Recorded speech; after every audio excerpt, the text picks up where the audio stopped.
Nonprofit work isn't easy. It often comes with little recognition, less funding, and a heavy reliance on volunteers and dedicated employees. But nonprofit organizations serve as the strongest advocates and change the most lives. There are over 1.5 million nonprofits in the United States and around 10 million worldwide.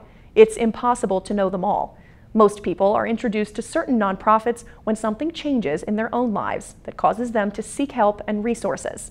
This is the case for two Chicago-based organizations that were started when mothers shared a common experience over child loss and child care.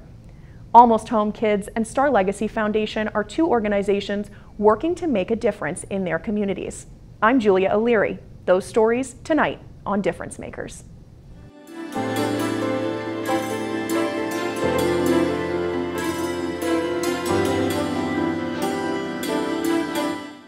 Francennett Llamas gave birth to twin boys in an emergency C-section at 25 weeks and 5 days.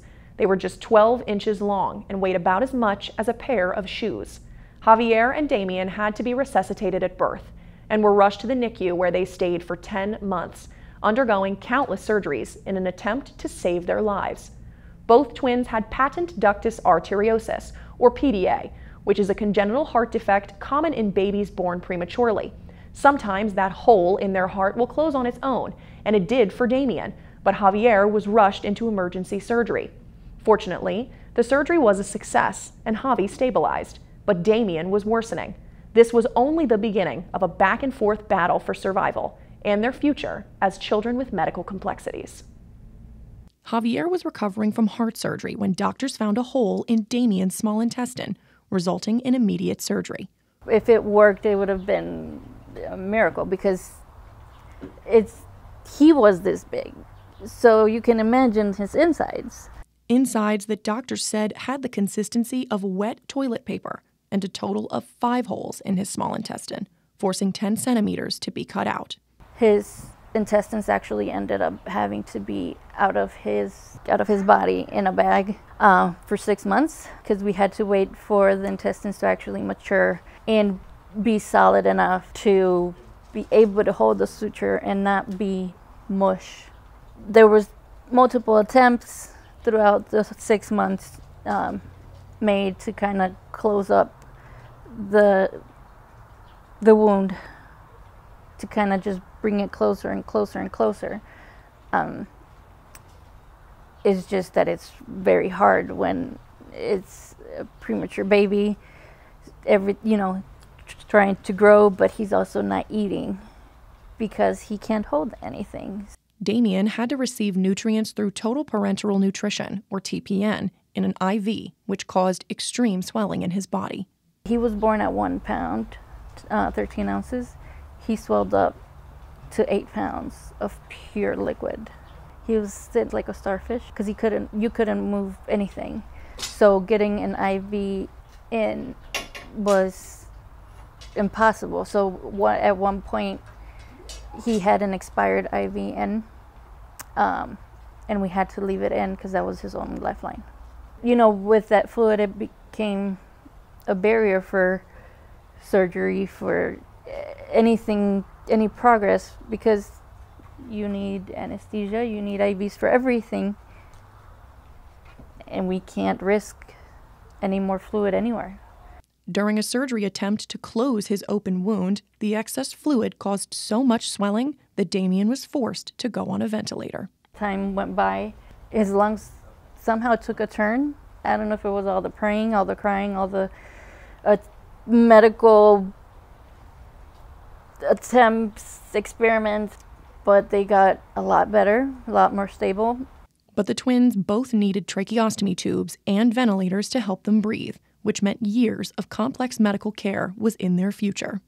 When they give you the talk of what the trach entails and what it, what's to come, that it's a possible 7-year or 3-year, or it could be forever, it depends, that you have the option of not doing it and disconnecting if you don't want that commitment. I was pissed. I'm sorry. I told them to not, don't ever mention that to me. Like, I'm taking my kids home, and if that's with the trach, that's with the trach. And they let you know that it's a lot of work, and it's 24-hour care, and it's all this and that. But you don't think of that when it's your child. Like, okay, it's my kid. He's coming with me. I'm going to do whatever it takes. Fran said she didn't know what came after the hospital. Every day that you get there, it's already 5 doctors waiting for you at 7 in the morning because something happened. And it's just like all you care about is being there and getting there. And then you don't leave until it's dark outside again. And there's no sun yet, and you're already there again. It's like, we'll worry about the outside when we're ready to go outside, you know? So I didn't know about the transition to get home or going straight home. They started to mention Almost Home Kids. Almost Home Kids was developed in 1992 by 2 Chicago mothers who had children with complex medical conditions. At the time, the only option to care for kids with complexities were in institutionalized settings. But those 2 mothers envisioned a different setting for children and their families. They envisioned a place for care, education, training, and growth, all in a setting that feels like home. A child shouldn't grow up in the inpatient unit, and whether it be the pediatric ICU or the neonatal intensive care unit or the inpatient unit. It's really that needs to be a transition. The transitional phase from hospital to home is a crucial one that often gets overlooked. Children become medically stable enough to leave the hospital, but parents need additional training and preparation before going home, where they'll be solely responsible for their child's complex care. When a child is still in the hospital, there is a tendency for families to sort of leave it to the medical team to take care of their child, right? To sort of sit back and try to learn as much as you can, but ultimately you're not taking care of the child. And that all of a sudden transitioned to, okay, now you do need to take care of the child. That doesn't just happen at discharge, right? And so Almost Home Kids provides a place for that to happen. So not just for the families to actually get the ongoing training, but also for them to sort of, I think, mentally prepare themselves that they are now, you know, the child's biggest advocate, that they are now sort of in charge of this child's, you know, day-to-day. Almost Home Kids has 3 locations in downtown Chicago, Naperville, and Peoria. Each location has 12 beds, a kitchen for preparing meals and medications, and a living room for playtime. Our kids range from graduates from the NICU, so newborn babies, all the way up through kids who are 21 until they get to their 22nd birthday. Most of our younger kids have, like I said, graduated from the NICU. Usually they were born premature, sometimes extremely premature. They have different genetic conditions that just require them to have some different needs in terms of their day-to-day living. Most of our kids have tracheostomies, and a lot of them use ventilators. A lot of them have different types of feeding tubes. But are able to live full, healthy lives, just their parents need a little bit of training on how to help them do that. During this adjustment period, families get hands-on training from the nurses that they may not have received in the hospital. The most important thing for our nurses when they're training families and caregivers is to get an assessment of kind of where are they at already. Some families and caregivers have been doing a lot of training in the NICU, and all they really need to do when they come to us is to get used to their own child's equipment, because a lot of times it's different than what's in the hospital. We have other families that come and they are just still dealing with the news that this is going to be their new normal. They're grieving the life of what they thought they were going to have, and they need some emotional support until they're ready to kind of do a lot of the training.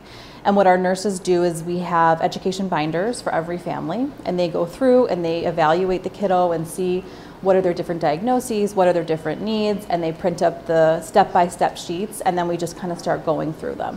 Instruction for families is through repeated demonstrations, practice, and lots of encouragement, I think, is the biggest thing. Sometimes these families are ready before they realize it, and it takes the nurse standing next to them and saying, no, you know how to do this. I'm here if you need me, but you know how to do this.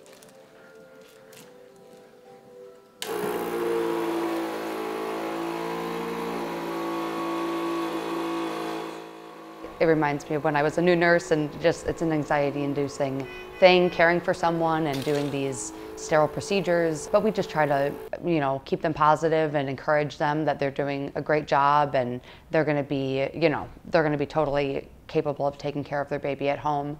Children are able to stay at Almost Home Kids for up to 120 days. And in addition to training for families, the kids also receive different therapies for their development. The fact that the physical therapists come here and work with the patients, the speech therapists come here and work with the patients. You know, we have Child Life here, you know, most days. So we'll get them as far as we can in terms of their developmental outcome. My name's Carla and my friend Juliana. Today I go to play Dora's games. Yes, we are. I think everyone that works here is a part of the Kids Village, so that includes like the nurses, the CNAs, child life specialists, physical therapists, occupational therapists, even the volunteers. They're a key part of these kids' villages. I know there was a kid here, he was here for a couple months and he took his first steps here. And that was such a special moment just to see him actually developing and all the work like with the therapists that they put into him, and to see him actually progress was it was such a beautiful sight. A sight that wouldn't be possible without that village, where everyone plays an important role, from medical care to making sure that the kids are just being kids. I think these kids, you see them a lot of times and it can be very overwhelming seeing all the equipment they come with and everything they're hooked up to.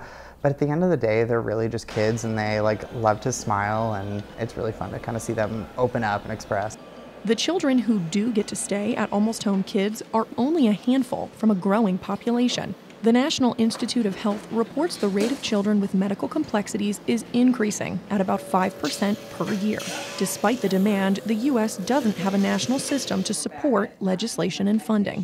One of the challenges we have here in the state of Illinois is that, you know, we've been locked into certain rate increases, which happen for hospitals. It's generally every year to every 3 years.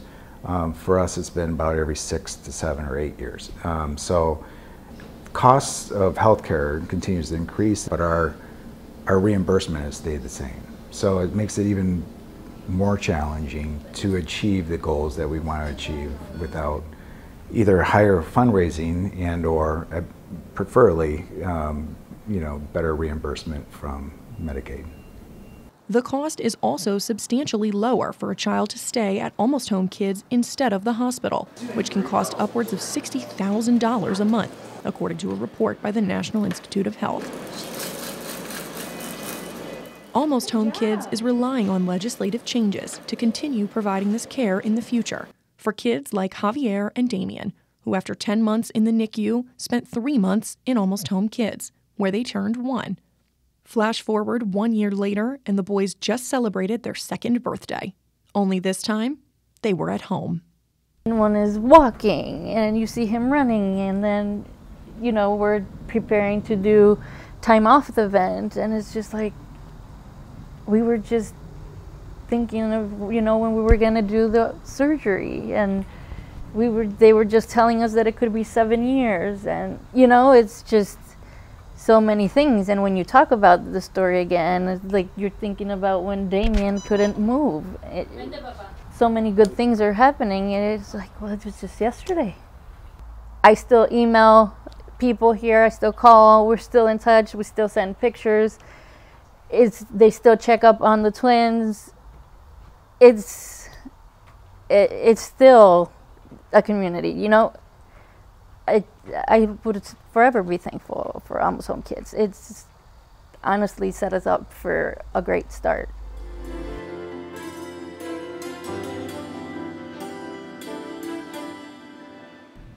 Fran says the boys are hoping to be off their ventilators during the day by the end of 2023. And a year or so after that, they hope to be off the vents completely, which would beat their initial estimate of 7 years. We'll be right back.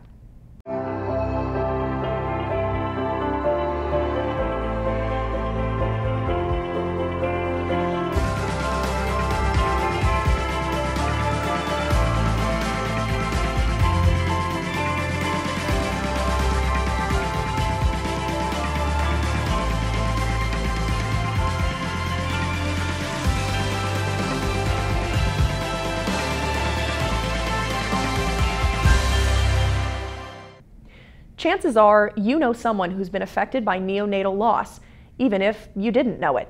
In the United States, 1 in 4 women will experience the death of a baby during pregnancy or infancy in their lifetime. Each year, 1 in 160 pregnancies end in stillbirth, which is when a baby dies in the womb after 20 weeks of pregnancy. In recent decades, modern medicine and improvements in maternity care caused a reduction in the rate of stillbirths. But according to the CDC, that rate has halted. Why? The founder of Star Legacy Foundation seeks to find answers to that question. So how did you come to found this organization? Well, I actually was introduced to this kind of community, if you will, when my son was stillborn. And my first pregnancy went absolutely perfectly, ended with my son being stillborn at term. And when I started to kind of get past some of that initial bereavement fog, I really kind of leaned into that science background about why didn't I realize that this could happen? Why didn't I realize how often this is happening? But there was little to no research or really prevention initiatives, efforts, and education towards that end that I could find anywhere. And so we said, well, how can we use what has happened to us to try to do something positive? How many women is this happening to? What are some of those numbers? Yeah, so in the United States, we have about 21,000 stillbirths every year. Okay. And then we have about that same number of neonatal losses as well, which is the first 30 days of life. There's estimates that anywhere between 50,000 and 100,000 babies are miscarried or stillborn in that first 20 weeks of gestation. But there's so much silence and stigma and just so many misconceptions that surround all of these terms and the type of loss. Most of our families that experience stillbirth, one of the first things they will say is, I had no idea this was even a possibility, or that this was something from hundreds of years ago that we've fixed. We are more technologically advanced, that these kinds of things, especially when you have otherwise healthy situations in front of us, it just never enters most people's minds that it could end so tragically. Why are they still around then? Because it does feel like something that modern medicine should have figured out by now. Most directly, I would say lack of investment into research, because it is historically one of the least funded areas of research in all of medicine. We're still at a stage right now where about 50% of all of the stillbirths in the United States do not have a known cause of death. And so when we don't even know what is causing these babies to die, it becomes really hard to know how to prevent them. So what are kind of the specifics that you're doing for these traumatized families and in their healing process? So in terms of family support, we offer several programs that are designed just to kind of reduce some of that sense of isolation and give them a supportive place to remember their baby. And so some of that is done through events that allow families to just be together and honor their babies in whatever way feels helpful, but also then it helps kind of create that community so that you realize that you're not quite so alone. And so we do a lot of those types of events. We have a series of support groups that are available nationwide. We also have a peer support program that hooks families up one-to-one with someone else who's had a similar situation. We do a lot of education for health professionals and for families both.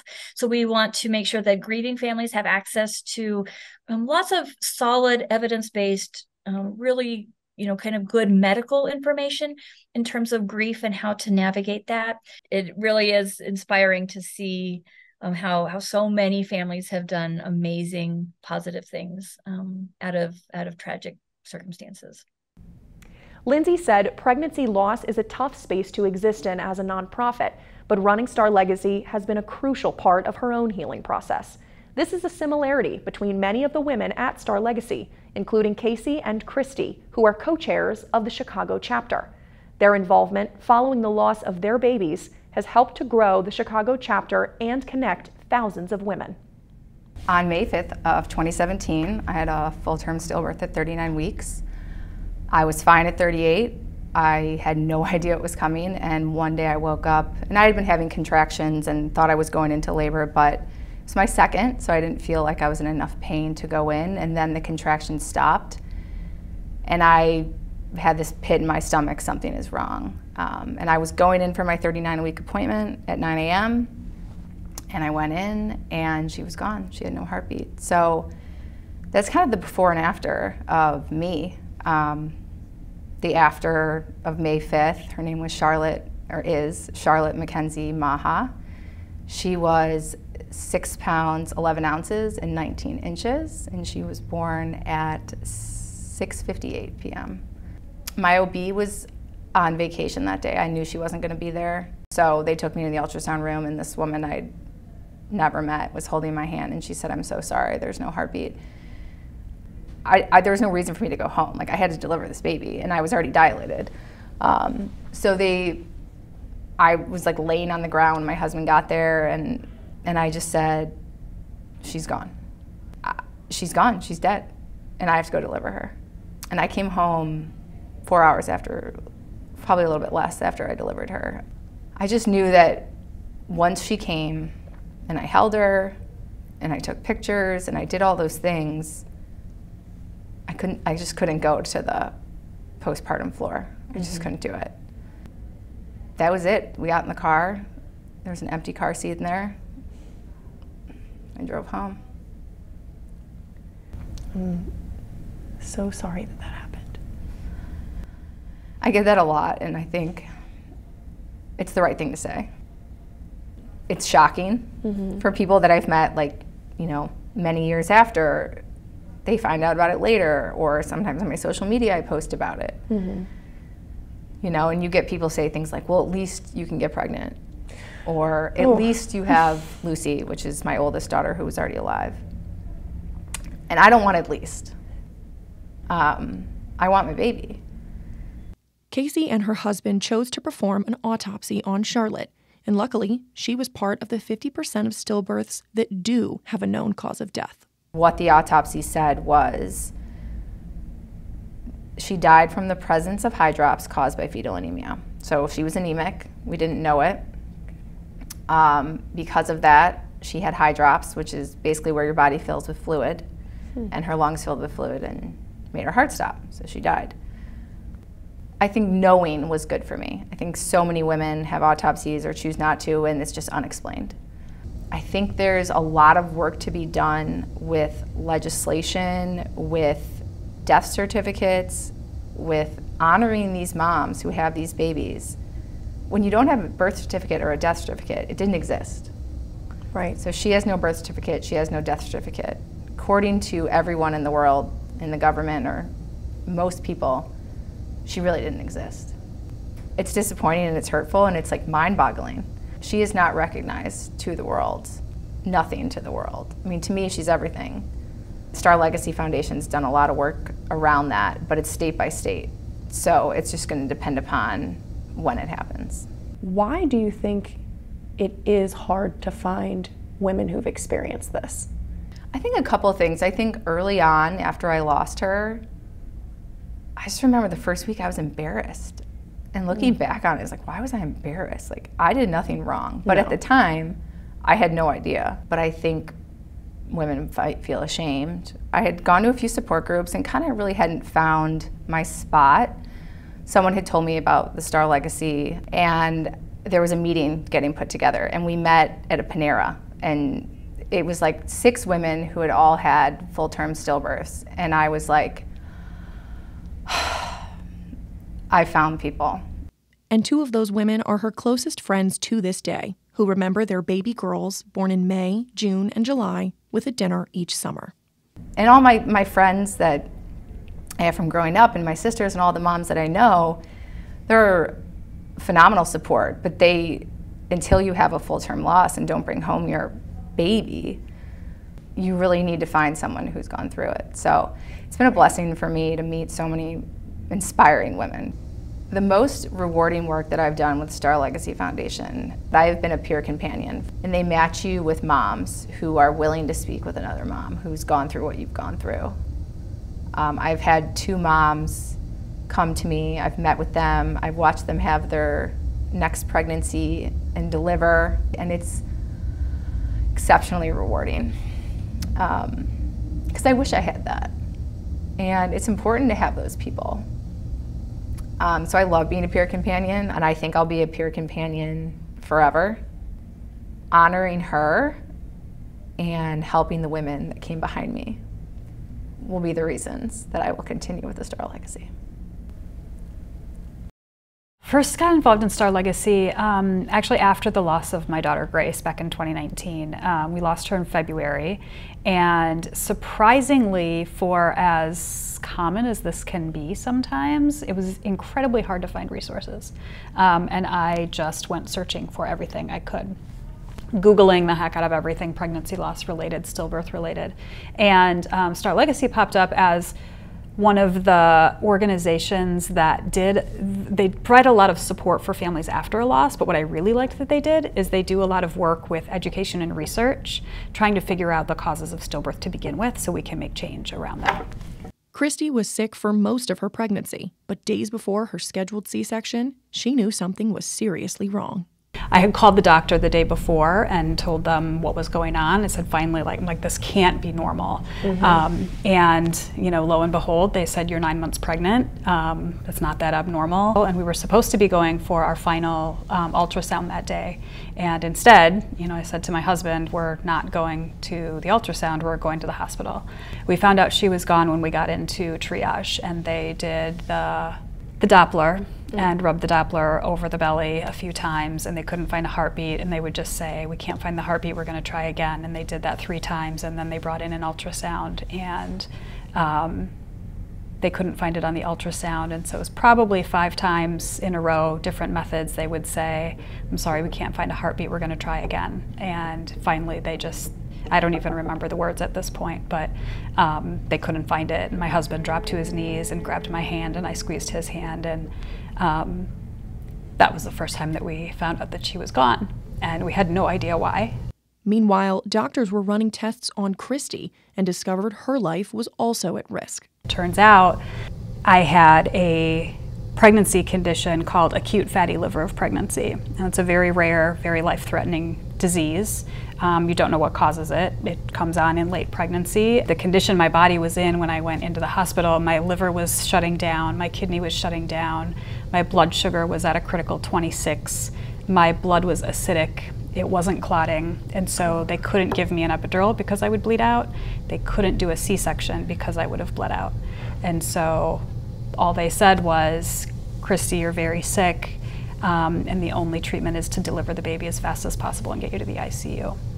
What do you do today to honor Grace and keep her alive in your life? Yeah, we talk about her a lot. My 7-year-old actually is, he will not let us forget any time if he's ever with me. In fact, it happened not long ago. Someone had asked how many kids we had, and I had mentioned 2, and he very quickly came in and responded, no, we have 3, Mom. Don't forget Gracie. And he went on to tell this person that he has a sister in heaven. But every year on her birthday, on Grace's birthday, we put together care packages of things that I found helpful after losing Grace. And so each year I'll put together as many as Grace would be old. So this past year we did 4 packages, and there's a book and a candle and a teddy bear and just some, you know, things that I had liked. And we take those to Northwestern, where Grace was born, and we donate those, and they give them to the next family that has a stillbirth. I actually had a mom not too long ago reach out to me. She had received one of the care packages.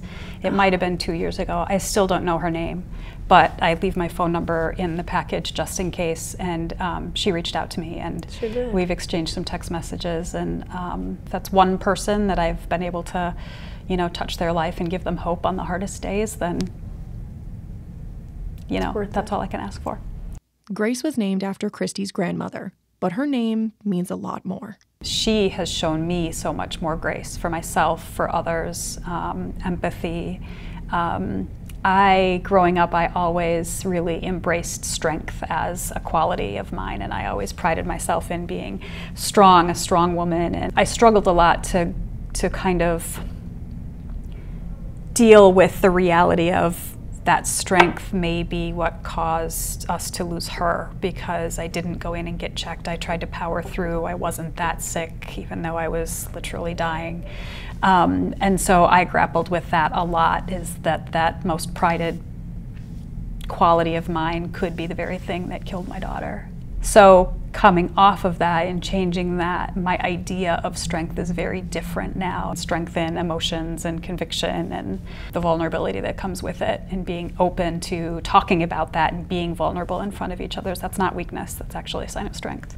I have a tendency to give so much credit to Grace, right? That she's the one that has driven me to do this. But I think with Star Legacy, we had our first annual walk last year in October, and we've got another one coming up this October. And we had one woman who, she was older, maybe in her 60s, and she found out about the walk from like a community bulletin board, and she took a bus, I don't even know how many buses and trains to get to the walk, and she showed up by herself, and we had, last minute, we had made a sign for her daughter that she had lost ages ago, and to see her so proud so many years later to be able to carry her daughter's name on that sign and do this walk in honor of her daughter, those are the moments that matter.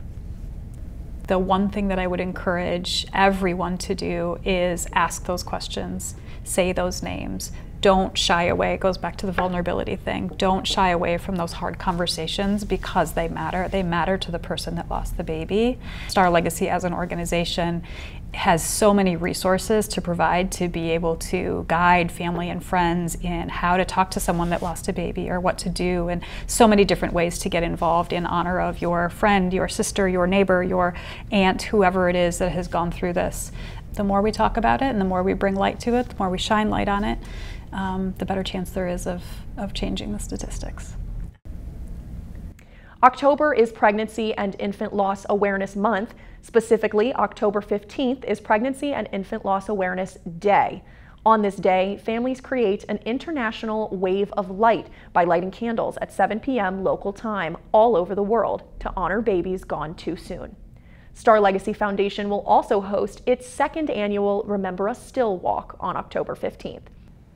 I want to say thank you to Francennett, Lindsay, Kasey, Kristi, and their families for sharing these incredibly personal stories with me and trusting me to share them with you. I have the deepest respect and admiration for each of you. And to everyone at Almost Home Kids and Star Legacy Foundation, your strength, determination, and endless compassion are making a difference in this world. Thank you for watching. I'm Julia O'Leary.